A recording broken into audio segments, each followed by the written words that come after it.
You are watching Ask the Instructor. Absorb the knowledge. Become the expert.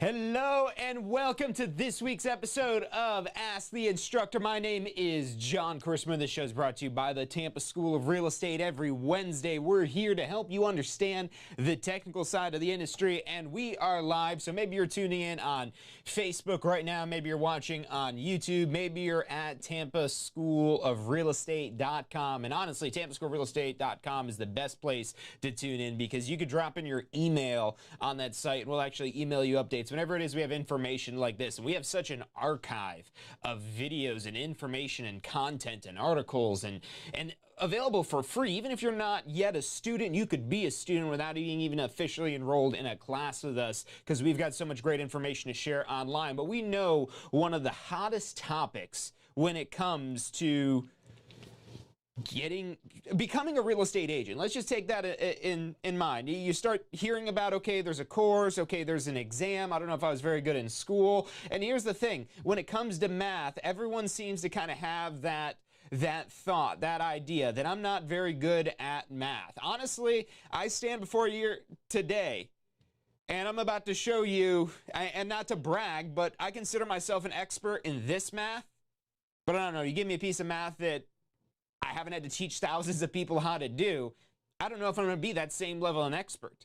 And the difference, honestly, is, and I saw it right before my eyes, of me understanding this information. Because I'll be honest with you, when I got my instructor license, I didn't even fully understand all the math. I remember teaching the first class I taught, I really didn't even understand the math. I was just kind of walking through the steps in the book and saying, okay, that's how you do it, just do this.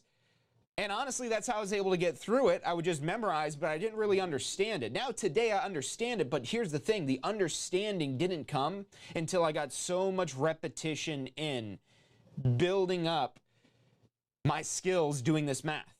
And look, you could use a calculator on this exam, and here's the reason why I challenge you to make this math happen for you, to not just set this off as like 10 questions that I'm not gonna, because it's only 10 questions and these are multiple choice. So you could sit there, all right, let me A, B, C, D. You do that 10 times and you probably got about 25% chance that you're gonna pick the right answer.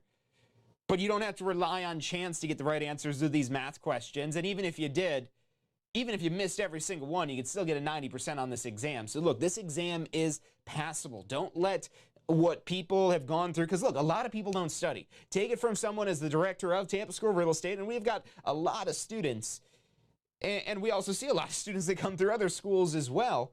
People don't like to study. And that's why our exam prep tools are one of our top sellers, because it streamlines your studying. If you like studying, then you probably have no issue with this. But if you're not the person who likes studying, who likes having to, if you want to get right to making money in real estate, you got to knock out this exam as quickly as possible. So we're going to go through some math questions because, again, you practice these and you'd get enough repetitions. You might not understand them at first, but just having the repetition of going through again and again and again and again and again, that's going to help build the memory of I have to do this, I have to do this, I have to do this, I have to do this. That's the complicated part about the math on this exam, is can you remember the sequence of steps it is you have to take? There's a few minor things they may change depending on the question they give you. The numbers are always going to be different.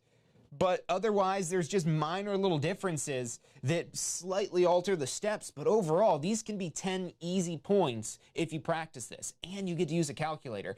And they're multiple choice. And they don't penalize you for wrong answers. So that's why it's definitely worth some time investing in getting to know the top questions that could be on your exam. And we'll start out with a real easy one that you probably already got down, so we won't spend too much time on it, but it's commission.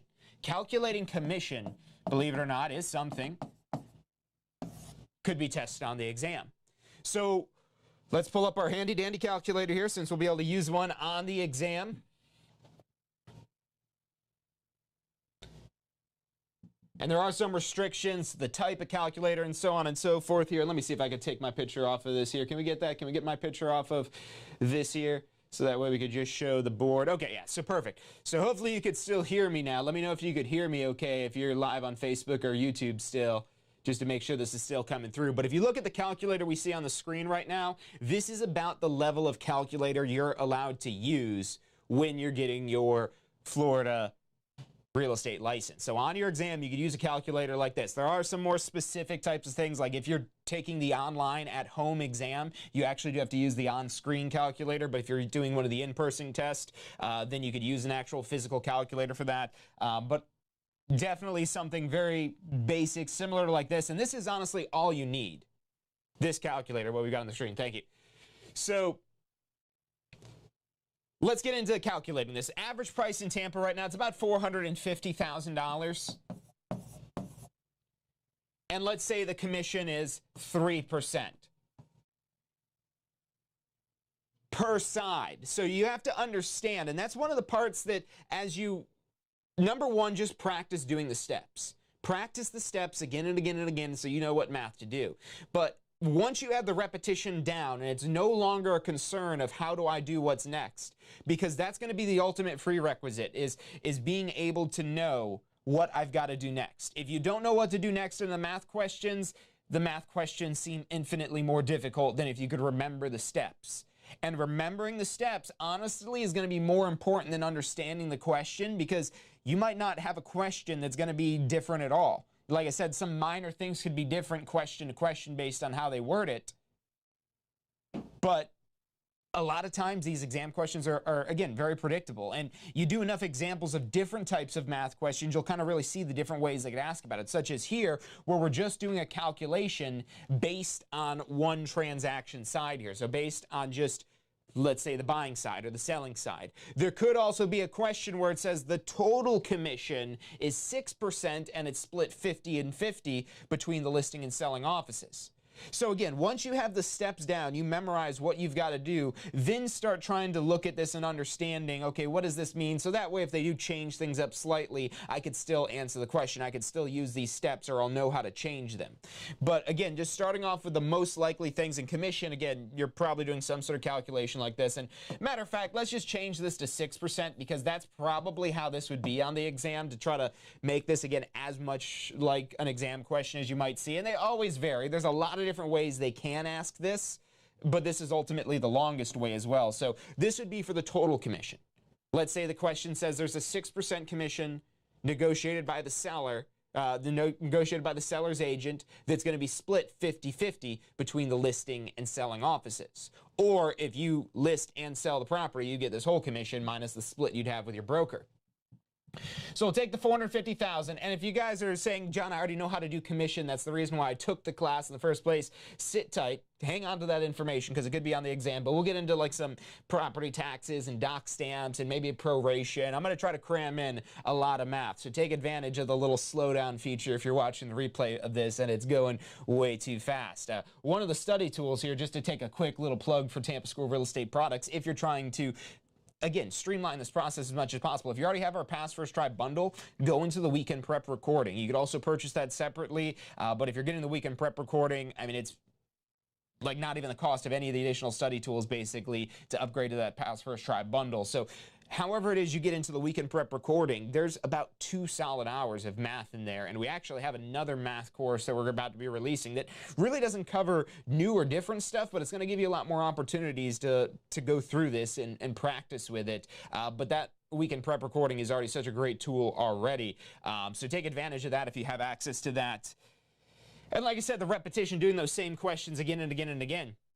But we'll get into some of these other ones. So $450,000 times 6%. $27,000.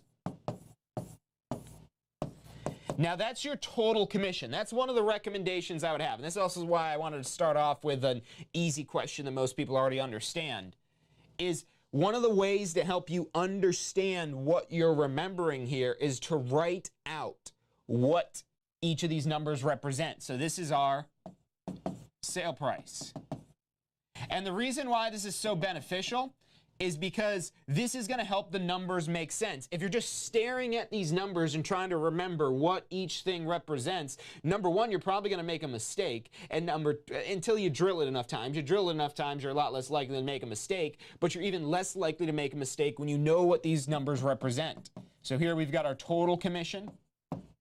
This is kind of like with your math teachers back in the day, always telling you to show your work. And look, there's some ridiculous things that math teachers might want us to show, but trust me on this one, because they could ask, that's how they might change things up, is they might already give you one of these numbers here. So this would be the total commission as a dollar amount. We got the 6% total commission percentage, the $27,000 total commission dollar amount. So again, if you list and sell, meaning you represent the seller and the buyer, which as long as you're doing transaction broker relationship, that's perfectly okay, perfectly legal, and that's the default relationship here in Florida is transaction broker. You could earn that, both sides of this here, just minus a split with your broker.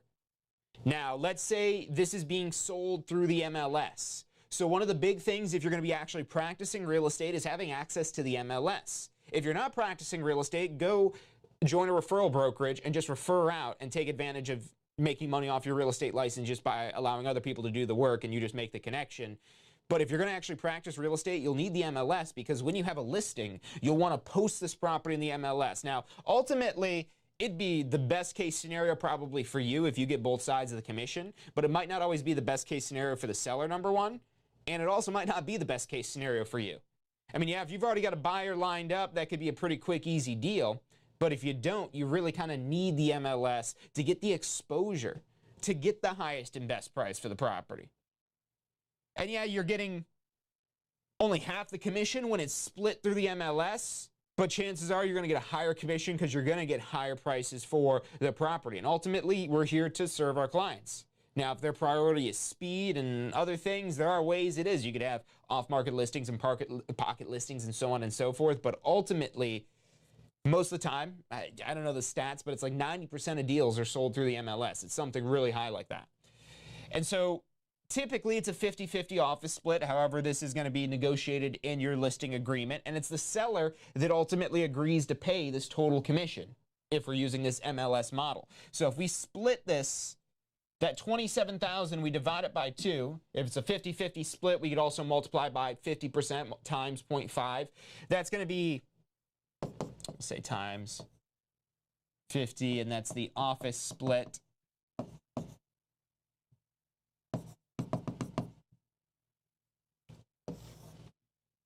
And that gives us 13,500. And that is the office total commission. So if you're at a 100% brokerage, that's basically your commission minus whatever transaction fee or cost it is that you may have. There's no emissions, insurance premium, little things like that. But typically when you're a new agent, you have a commission split. So let's say it says in the question that you've got a, let's say a 70% commission split. And this is where you want to pay attention in the question to, are we talking about the sales associate portion or the broker portion? Because a lot of times on the exam, they like to flip-flop that information where they tell you the broker gets 30%, but the question is really asking about what the sales associate gets. So always make sure you're dealing in the right percentage here. And you're not calculating the broker's share when you're supposed to be calculating the sales associate share.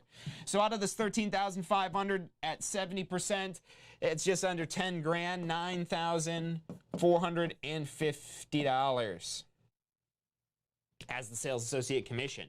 And that is how you calculate commission. So that's definitely a likely one to be on your exam. And again, come back for the replay as much as you need to. We're going to keep this out here. And there's tons of videos from the past. You can go back years ago, back when we had this crusty old like whiteboard not even our more recent whiteboard. We had this one that had like this wooden frame. It would just get so dirty and it was like didn't angle the camera right. We had one camera angle. But anyways, plenty of good content still if you could get past the old-fashioned whiteboard. Not as high-tech as this. I remember a lot of times holding my phone up to the camera to show the calculator, so this is really nice. But that is the math, essentially, for commission. And again, practice this, drill this. This would be a good one. If you're at home and you just found us on YouTube or Facebook or wherever it is you found this video, go through and do this math multiple times, again and again and again and again and again. and it's going to make it where it becomes second nature to how to solve it. So practice until you can make that repeatable. And then while you're practicing, it's really beneficial if you write out what each of these numbers represent, because that will give you such a better understanding, and it'll give you a lot, it'll make it easier to remember, because when these numbers and steps have meaning, they make sense in your head, and it's easier for your brain to catalog that and recall that information. We don't need to get into the science of it, because honestly, the science I don't understand. It's just my job 5 days a week, so that's what I do here. Anyways, Rocket Man. Let's talk about, what do you think? Property taxes, maybe we could do a proration, maybe we could do, and these are all very likely ones to be on there. We could do doc stamps. Let's start out with property taxes. Let's do that one. That's a popular one for the exam. And so property taxes due, the question's going to give you a lot of information, such as the assessed value. And let's see here. I'm going to take away this calculator. We'll bring this back because we get to use our calculator on the exam, so we're just setting that aside for now. But we're going to need a little bit more space for this question. And let's put this in black here. So what I'm going to do is I'm going to set this up how we recommend solving these questions. This isn't patented. I don't know if you could patent or trademark or whatever how to do math, but I never saw anybody do this way. I started doing it now. It's kind of widely taught this way. So if your instructor taught you the math this way, maybe that came from me. Maybe they came up with it on their own, whatever. It's here to help you today. Now, for calculating taxes in the real world, number one, why are you doing that? What are you doing that you're actually calculating taxes in the real world? That's not your job as a realtor. So why you've got to calculate this on the exam, that's not what we're here to debate. But this is part of their determination of minimal competence. Because in the real world, you're going to have a lot more complicated factors regarding the different districts and different things that go into this, and it's going to look different on your tax bill. But I guess there's a good sense to know this, so that way we could make sure the government's not trying to pull a fast one on us. Maybe we need to get auditors for the government. I'll get off my soapbox here. So you're going to have an assessed value.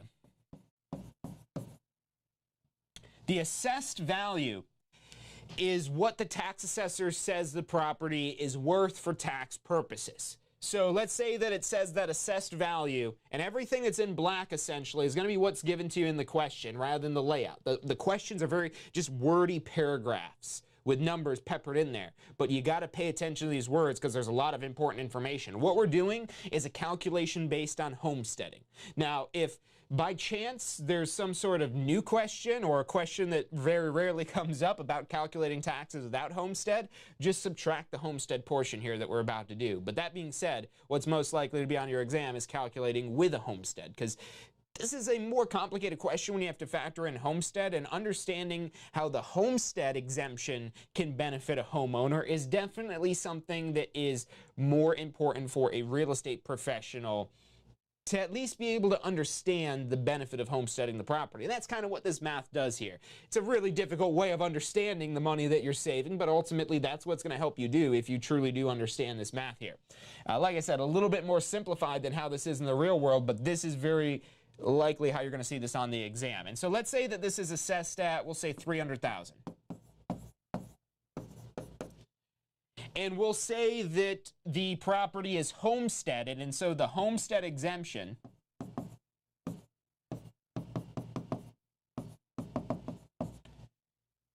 this is where some memorization is going to have to come in. So that's where the red.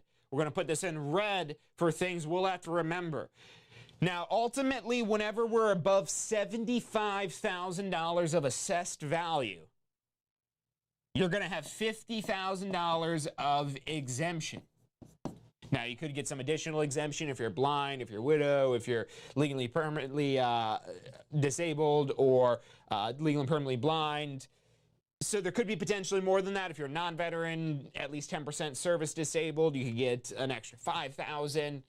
But in normal circumstances, it's going to be $50,000. Now, If you see something in the question, such as the homeowner is blind, keep in mind that's an extra $500. If they're at least 10% disabled as a veteran, that's an extra $5,000.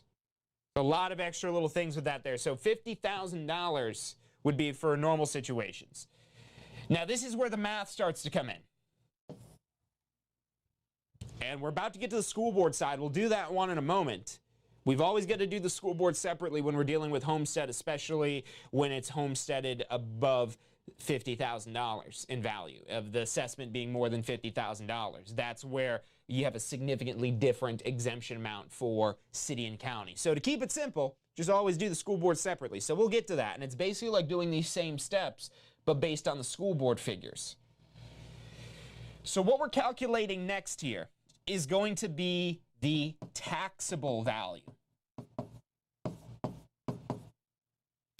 And taxable value is this math right here. We just subtract out our homestead exemption and any additional exemptions we might qualify for. So in this case here, we'd have $250,000 as our taxable value. Now, the next piece of information you're going to have for the question, we're going to put that in black here, is the millage rate. Each of these different tax districts have a millage rate. The school board's going to have a millage rate. Let's say it's 7 mills, which is going to be 007, 1, 2, and 3. So that's how you change mills into a decimal, 1, 2, and 3 little swoopy lines, and you're going to fill in 2 zeros there. And let's say it says for the county, we've got 5.5, and let's say for the city, we've got 7.1. And what we're going to do here, because we're combining these, is we're going to combine these. So where's our calculator here?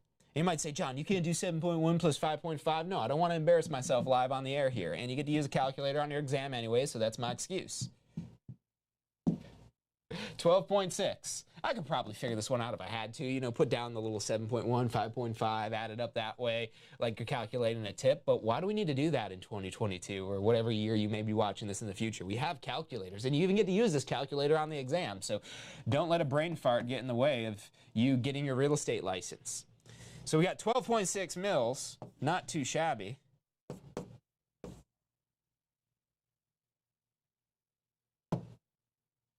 And now we're going to do this right here.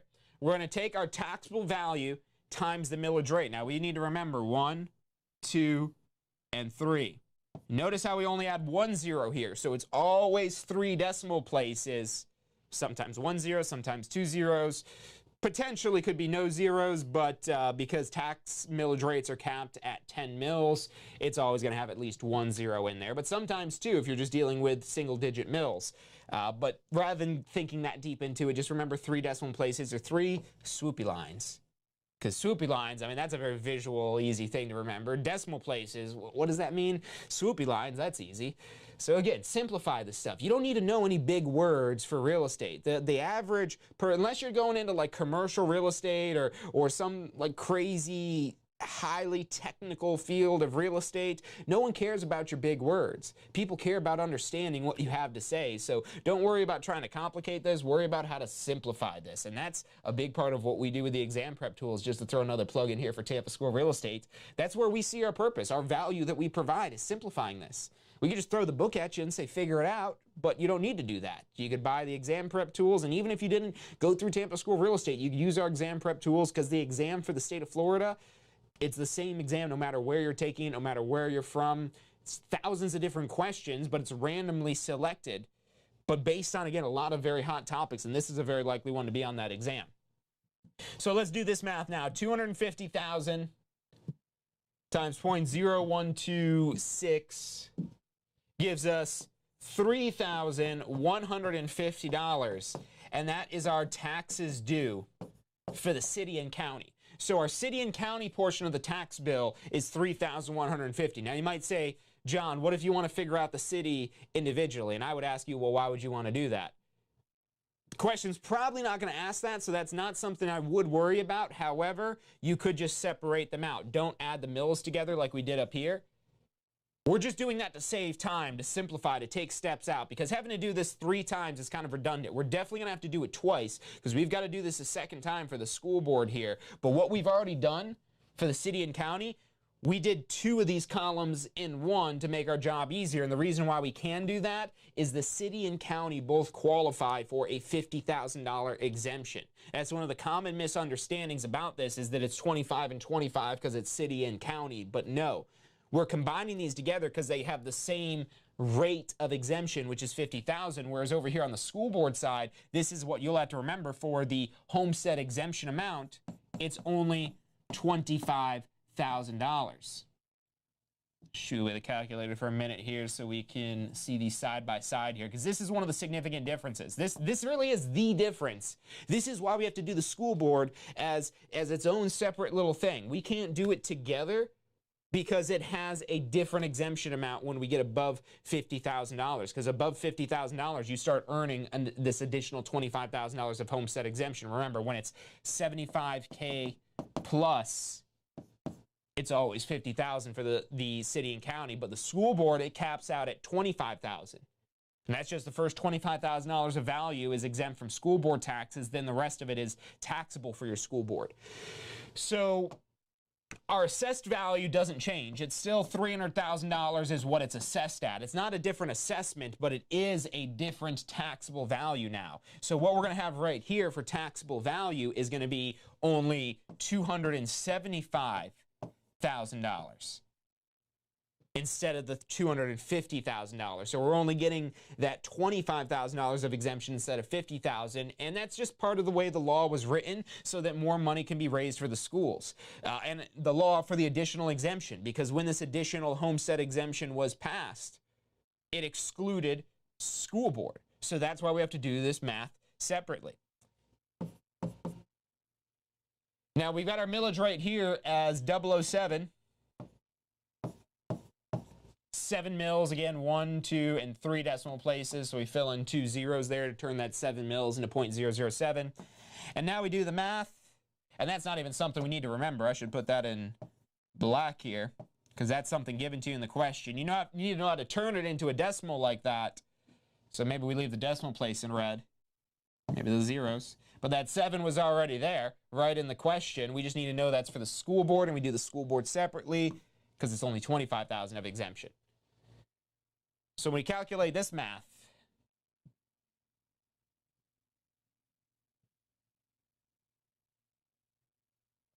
$275,000 times 007 gives us $1925 in taxes due for the school board. What we do now is we combine these two together, because we've got $1925 for the school board plus the $3,150 for the city and county, and that gives our total taxes due with a homestead exemption of $5,075. And that is yet another one of the top questions on the exam. So this is a good one to know. Commission, that's almost guaranteed to be on there. Simple as it can be, because again, that's probably the reason why maybe it's not that simple, but maybe the people who could figure out calculating commission, they just end up in our real estate classes. So once you do that math, you're like, wait a minute, you can make how much money?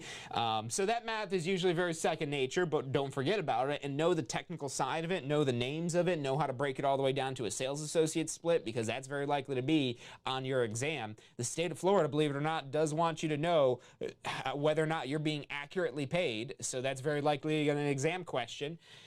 The taxes due, this is, again, maybe not something that's in your day-to-day business, but understanding that homestead is maybe something you want to be able to speak to, especially when you're talking about first-time home buyers or maybe somebody transferring their homestead. That's something that if you haven't taken the pre-licensing course yet, you'll learn all about that homestead in that tax section. And you actually learn how to do these calculations just like this if you're going through the Tampa School of Real Estate curriculum. I mean, sometimes some of our instructors have their own special flavor they throw on this here, but you'll even see other schools use this method of teaching this here, just because this is a very simple, concise way that you can consistently break this down again and again and again and again. And, you know, if If this is a lot simpler to you, maybe the school you went to, the course you took, or the class you took didn't make as much sense here, get our exam prep. If you're struggling with the exam, that is not necessary. Maybe you could struggle with the studying, but don't struggle with the exam because they charge you per admission. Every time you go into that exam center and ring the turnstile or log in online, $38. And that adds up over time. And it doesn't just add up in your pocket, it adds up in your head. Because it makes you think you're a failure. It makes you think that you can't do this. It makes you think that you're not going to be good at real estate. And that's absolutely not what this exam is. The issue isn't that you're not good for real estate. The issue was that you're not adequately prepared for the exam. Because this is a test of your recollection of a bunch of different topics. And look, you might say, well, I took the best course in the world. My instructor was great, but I'm still struggling with the exam.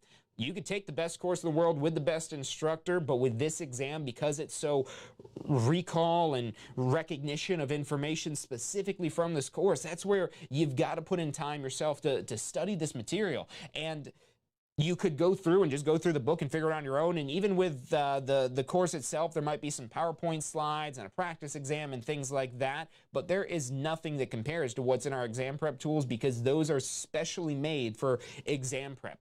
Not anything that needs to count for credit for getting your Florida real estate license, because there's things we have to teach. Where's this book?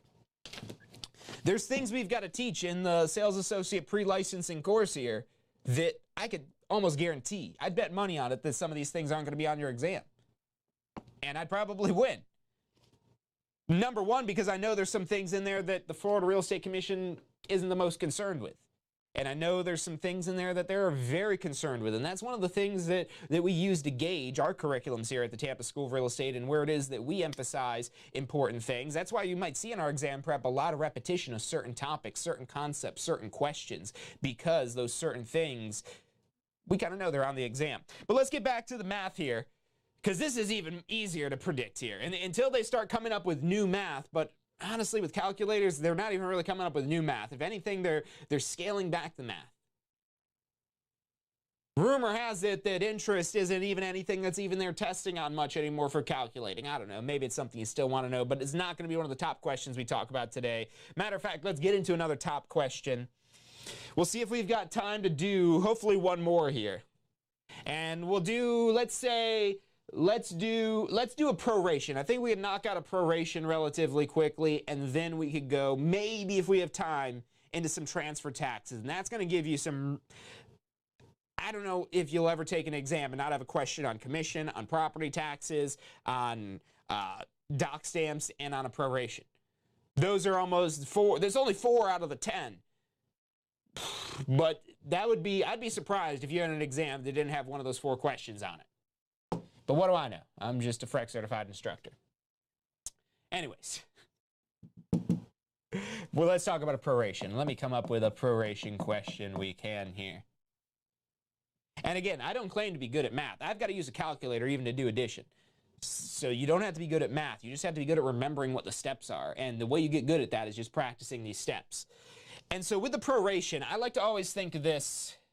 So again, we're going to go visually with this. This is not how you're going to see this on the exam, but this is how I like to represent this information in my head. And usually it doesn't look as right on my head, so I've got to put it on paper. And we're going to do a property tax proration.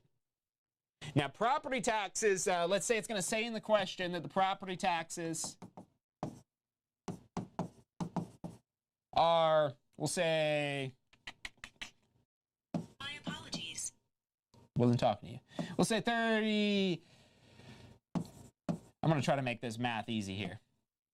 And that helps when you're starting out to start with the easier numbers where you're not dealing with crazy decimals, where you make a little technical mistake of decimal points or things like that. Now, it's good to practice with those types of questions so that way you're comfortable dealing with decimal points and any rounding you might have to do and so on and so forth. But that does make it a lot more to bite off if you're first getting into these. So starting off with nice, easy numbers here. And we're going to see in a minute why this number is going to be so easy if that doesn't seem, oh, why is that number easy here? And so what we're going to lay out is a calendar year, January 1st to December 31st. And in the question, you're also going to have some information of a closing date. And let's say our closing date is August 17th of 2022. And let's say the closing day is to buyer. That doesn't make sense to you what that means? That's what this little number line is going to be for here. So we've got closing date of buyer, closing date of August 17th, 2022, property taxes of $3,650 for the year. Taxes have not yet been paid because a little fun fact from that tax chapter, taxes cannot be paid until November 1st. Now, if you're paying them as part of your mortgage payment, that money actually goes into an escrow account until your taxes become payable, because they don't become payable until November 1st. And the lien goes on and on January 1st. No, this was a math review, but that's some really good stuff to cram in as well while we're on the subject here. And our exam prep tools, you go our weekend prep recording, you could slow that down as well. I'm at a slower pace in the weekend prep recording than this because it is an accelerated, 1 weekend live thing that was recorded and refined over time, and it really has become the trademark of so many people's success stories in passing their exam. But, we're running on maybe 40 minutes so far on this here. And, we're still at the tip of the iceberg. So there's so much more in there. But even our exam prep tools, you could slow them down, rewind, pause, fast forward as much as you need to go through this. And again, get that repetition built in. And we've got that new Master the Math course coming soon. But look, I don't even want to tell you guys about that because you're going to go pass your exam before that. For anyone who doesn't even take the class yet, look out for that Master the Math course. But for those of you guys, that Master the Math course isn't even necessary. These math questions are so predictable, you just need to practice them again and again and again and again and again. Now, that course is going to be beneficial because it'll give you a nice little environment so you're not having to figure out the practicing of it. But honestly, even just practicing with that same question again and again and again, it's really going to help build that repetition. And you could use any of these ones that we did today. If these made kind of sense to you and you'd like me explaining them, just go through and watch this video again and again and again and again. Go get us some YouTube views so we get one of those cool little plaques with the little subscriber things on them. We can go hang that up right there. You could help me do that. Hit the thumbs up button and subscribe over on YouTube. You go to tsre.us/YouTube. Let's get back to the math, though. And this math episode today definitely seems popular. We've had a good turnout. Usually we got to give something away to get a good turnout like this. And we're always giving away information, but I guess math is what you guys really want to find out about. Or maybe there's no one else out there that explains the math like me. I don't know. Hopefully it's helping you out here. So we've got August 17th, 2022. That's our closing date. Roughly where it is. Again, this visual here is just to help us understand this math a little bit better of what's going on. Closing date to the buyer. What that means here. This is our closing date. The buyer is ultimately responsible for the taxes due for the day of closing. Meaning that the seller is responsible for the portion of the taxes up until the closing. And this is ultimately the question that the exam is looking for you to find. Is what is the dollar amount of the proration of the taxes the seller has to pay at closing to the buyer? Because on the closing disclosure, it's going to have this dollar amount down. And so the title company is ultimately who needs to know how to do this math here. But even them, they have these little forms and calculators that does all the work for them. So, but you still got to know this for your exam. So keep that in mind. That's why this is a good one to know on here, because this is very likely to be on your exam. Could be about rent or interest, but taxes is one of the most common ones, not just for the real world, but for the exam as well. And so this is going to be based on this $3,650. But only the seller's portion based on how many days the seller owned this property for. So this is really what we're going to be trying to find out here. Number one, we've got to answer the question of how many days does the seller own the property. And number two, we've got to calculate the seller's portion of taxes. So let's get our calculator back here. We're going to need it, even though there's going to be some simple adding. Again, don't make a silly mistake that you're going to kick yourself over. So we've got January, February, March, April, May, June, July, August. Now we know we've got 16 days in August. And why is it 16 and not 17? Well, that's because the question said the closing day belongs to the buyer. When the question says closing day belongs to the buyer, that means this 17th day of August is the buyer's responsibility for taxes. So we're only counting for the seller days here. We're only counting 16 days in August. And this is really what you got to do. There's no tricks to this. There's a trick to remember how many days are in each month. You could use the rhyme. 30 days have September, April, June, November. So 30 days have September, April, June, November. You just have to remember February is weird with 28 days. Or you could do the trick that I always learned, and let's get the camera over here. So we've got these knuckles. January, February, in between the knuckles. So when we're on a knuckle, it's 31 days. Between a knuckle, 28 for February, or 30 for all the other months. So we got March, 31. April is 30. May is 31. Then we've got June is 30, July 31, and look at this. I swear, this is how they came up with this. July 31, August 31. July 31, August 31. You just keep going across, and it's August, July, August. Crazy. But I guess that's maybe how they came up with it. I don't know. Maybe that's whatever. Coincidences. So we could go through and fill this out, whatever method we're using to figure out how many days that we've got in here. And then we've got to do the tedious math, and this is where you want to be careful with your calculator here to add these all up. And make sure you're not dropping any of these digits. Don't put a 3 instead of a 31. Make sure you put it in fully. So take your time. Watch as you're putting these in here to make sure you don't make any mistakes.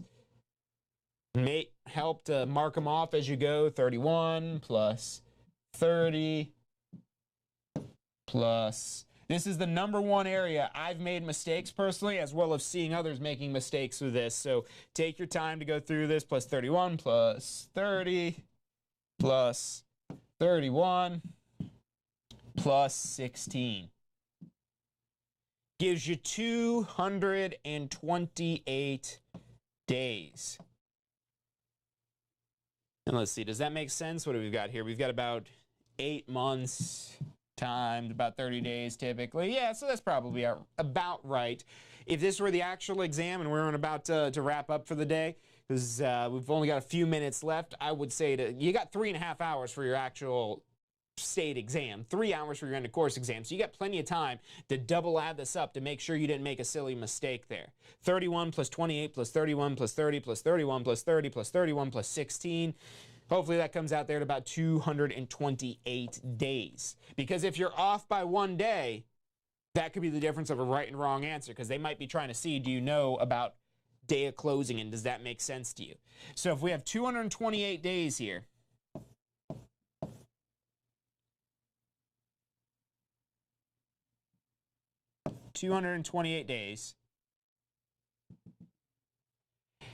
the taxes for the entire year are $36.50. Now we've got 365 days in the year. So we divide that by 365. This is what I was saying when I wanted to make this easy.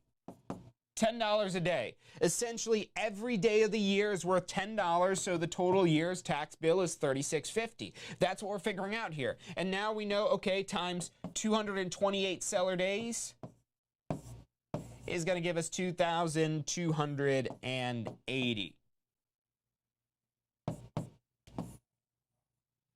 And the magic words are debit seller, credit buyer. Those are the magic words. Because if you don't have these magic words, your answer might not be the answer. Because if you get these magic words backwards, you maybe say credit the buyer and debit, credit the seller and debit the buyers. I've got this so ingrained in my head, it's hard to say it wrong. Debit to the seller and credit to the buyer is what you always want to remember for prorations, because probably 90% of the time, that's what the prorations are going to be, even in the real world. Most of the time, the taxes are not yet paid, and so this is going to be a debit to the seller for the unpaid portion of the taxes, and the buyer receives that credit at closing. That's all the debits and the credits really are. So this is another almost guaranteed question. Maybe it doesn't do it on property taxes, because like I said, and we'll put this back up here in case you're still watching this, I'll talk to this camera.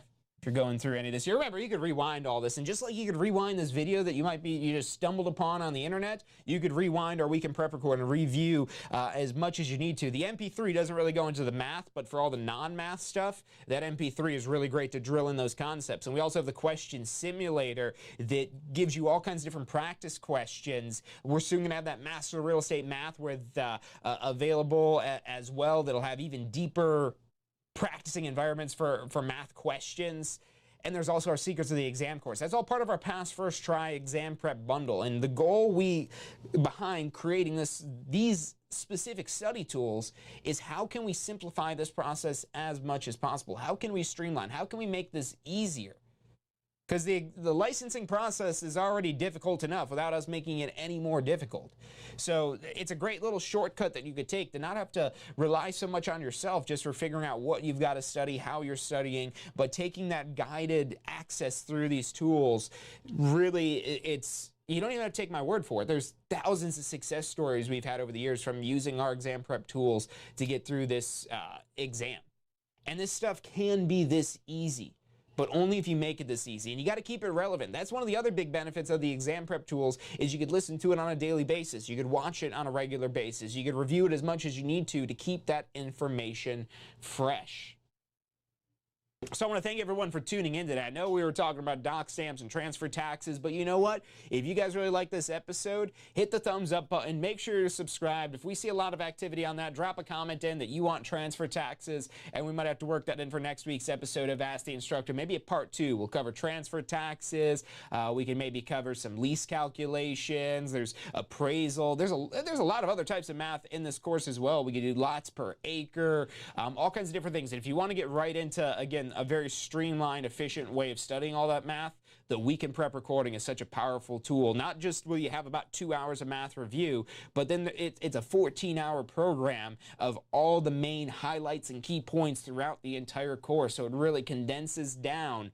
Not as condensed as the MP3 that's only 5 hours, so it really expands on things a lot more than the MP3 does, and it's also visual. So that's all together in the Pass First Try bundle. Again, take advantage of this video here. You could rewind, replay, pause it, slow it down, just like our exam prep tools. So use that. You like that, go sign up for the PassFirstTry.com bundle. You'll get instant access to it. We'll ship you out the workbook, or if you're local, you could stop into the office and pick it up right away. But we even give you a PDF copy of that workbook, so that way you'll have access to it. But honestly, we have a lot of people that don't even use the workbook all the time. They'll just be, in their car or something like that, and they'll put on the MP3, or they'll be sitting waiting somewhere, and they'll just be watching the Weekend Prep Recording. So you can take that all on the go. So thank you guys for tuning in today. Again, hit the like, hit the subscribe button, get notifications, blow up that activity, and we'll make a part 2 for this week. Because if you guys want to keep giving out more math here, normally we charge for this type of stuff, but if you guys really want this, we're here to help people at the end of the day. And we know we could get whatever it is that we want by helping enough people get what it is that they want. Your success literally is how we succeed here at the Tampa School of Real Estate. If you're a proud Tampa School alumni, come join our affiliate program. Anyone is open to join that affiliate program. Go to tsre.us/refer, and you could earn up to a 10% commission. You get double the value if you use it as store credit here, or you could get PayPal payouts directly to you. That's tsre.us/refer.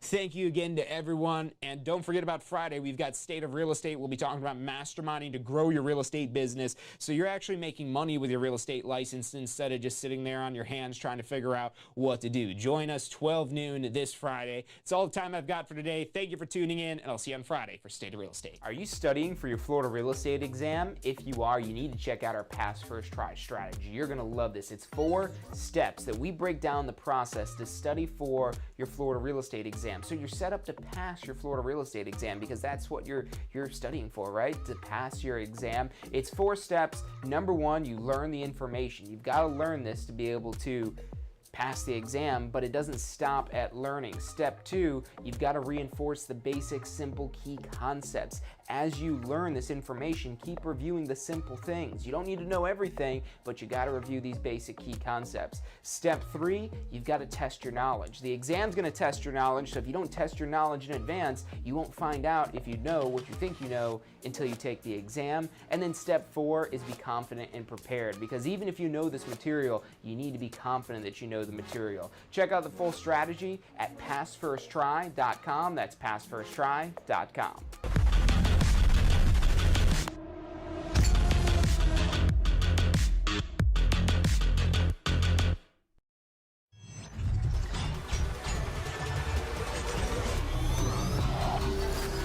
The most powerful tool to study for your real estate exam is the Question Simulator from Tampa School of Real Estate.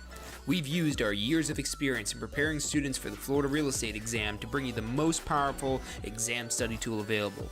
In the Question Simulator, you'll be able to go directly to a particular unit so you can focus on the sections where you need the most practice.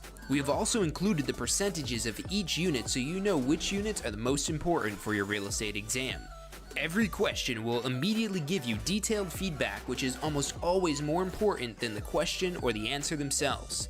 After completing all the questions in a particular unit, you can go through question by question and review any that you've gotten wrong. You could also print out a report at the end of each quiz. The Question Simulator from Tampa School of Real Estate is 100% mobile compatible, so you can practice with test questions anywhere you have your phone with you. Enroll now at questionsimulator.com and get ready to pass your exam.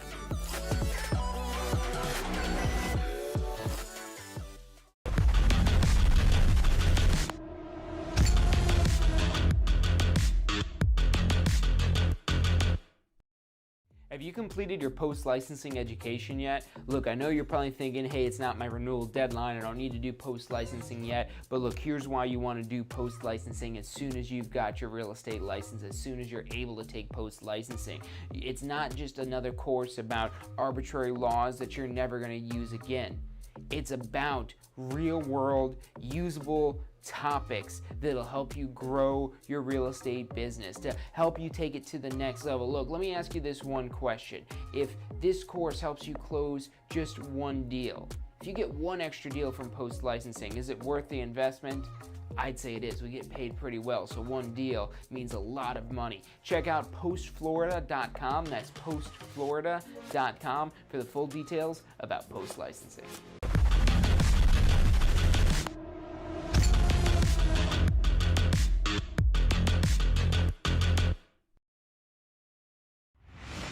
Hey, so if you're thinking about starting a real estate career, it could feel a little overwhelming sometimes. Look, that's completely understandable. That's why we're here to help. If you haven't already, check out our Success Center, tampaschool.com/success, or if you don't even know where to begin, give us a call. We'd love to help you out. We've got advisors standing by to answer any questions you have and assist you in any way it is that we can. Our phone number is 813-928-0106. Again, that's 813-928-0106. Give us a call. We're the Tampa School of Real Estate.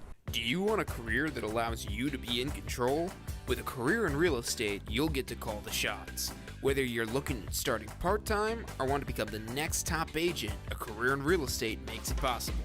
Find out what it takes at tampaschool.com. Do you want to incorporate studying for your real estate exams into your busy schedule? Now you can review the key topics you need to know to pass your class and state exams with our MP3 audio review. Simply pop in your headphones or connect to your car to reinforce crucial information while you exercise or drive.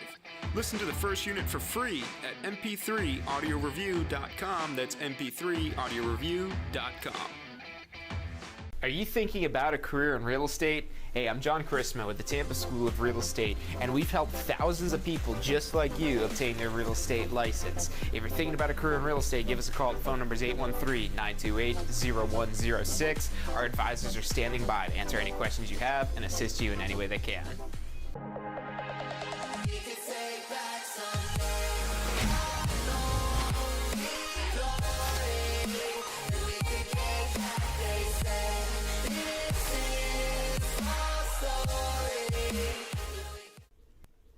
Hey, if you're enjoying the show today, which I'm sure you are, be sure to hit like, subscribe, post your comments, share with your friends and family.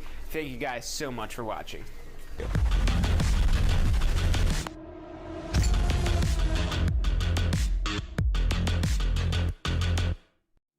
wanted to get your real estate license but have been struggling to find an instructor-led course that fits your schedule? I'm proud to introduce to you our on-demand instructor-led pre-licensing course. Now you do not have to make a course schedule fit around your schedule to take an instructor-led course. This course is designed to be 100% video-based instruction. And this video-based instruction, even though this is pre-recorded video, still gives you the opportunity to engage and interact with the information to ensure your understanding of important key concepts so you're prepared for your end of course exam and state exam. My name is John Carismo, and I'll be your instructor in this course. And I've been with the Tampa School of Real Estate for several years now and have helped personally thousands of people going through the licensing process. I'm excited to be your instructor throughout this course. Now, as you're going through the course, if you need help, we're just a click away. In the corner, you'll see a little yellow chat bubble where you can message our student support team, where you'll be able to get in touch with our team of licensed support professionals that have sales associate licenses, broker licenses, and instructor licenses as well. So you don't have just one instructor, you have a whole team of people from the Tampa School of Real Estate to help keep you on track, to help keep you in the important information, and to help keep you moving closer towards building your real estate career, getting it off the ground, and being able to go out there to join a broker, to activate your license, and start earning commissions. All of that is possible and so much more. But to get started, you need to enroll. So enroll today. Take advantage of the special offer we have on this on-demand pre-licensing course. You'll have instant access as soon as you enroll. You'll get an email with information to log into your course online so you get logged in and start completing your course today. You don't have to wait until the class starts. The class is already there waiting for you. So take action today and let's start building your real estate empire.